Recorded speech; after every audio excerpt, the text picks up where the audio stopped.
10. Yan. Sigurado na yan, guys. Sigurado na yan kung may blessing tayo. 1, 4, 5, 6, 7, 8, 9, 10. Parehas hindi dumami yung kanyang.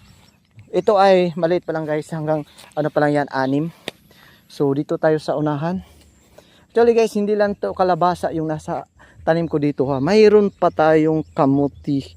Matamis na kamuti o sweet potato. Yan. Mayroon pa yung isang variety. 3 variety ang kamuti ko dito, guys. So 1, 2, 3, 4, 5, 6, 7, 8, 9, 10. Dirita. Sigurado. Dirita. Ana ra ka simple, ug ana ra ka sayon. So, managing niya, farming is life. Tinuod jud, guys, farming is life kung magkugi. Pero way kugi. Bot-bot ninyo. 4, 5, 6, 7, 8, 9. Kailangan nating ipoprone yung pinakadulo upang hindi siya masyadong pataas ng pataas at maging payati na yung halaman natin. 1, 2, 3, 4, 5, 6, 7, 8, 9, 10, 11. Dito na lang, guys. 2,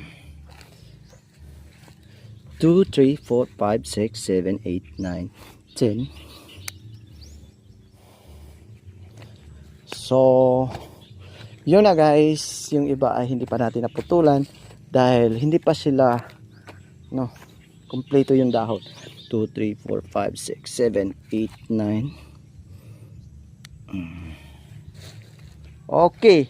Maraming batches tayo dito sa ating mga kamote. So, tingnan natin, guys. Pakita ko sa inyo. Ang kamuting ito, guys, ay pwede itong magbigay na ng laman or unod or unsay tawag sa inyo, ana. Aabot ito ng 2 buwan or 60 days. Pwede na itong maharbisan, pero ang dapat talaga i-harvest ang kamote ay aabot ito ng 85 to 90 days. Pero sa ganitong uri ng variety ay nagbigay talaga ito ng maagang blessing, guys. At ito ay para panandali ang kung tagutom talaga sa lugar nyo, ay itong kamuting to ay naku po, guys.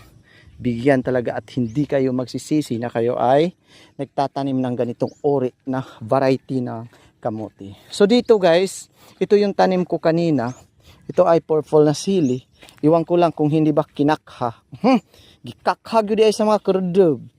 Maglagot ng tako. Naka-video lang.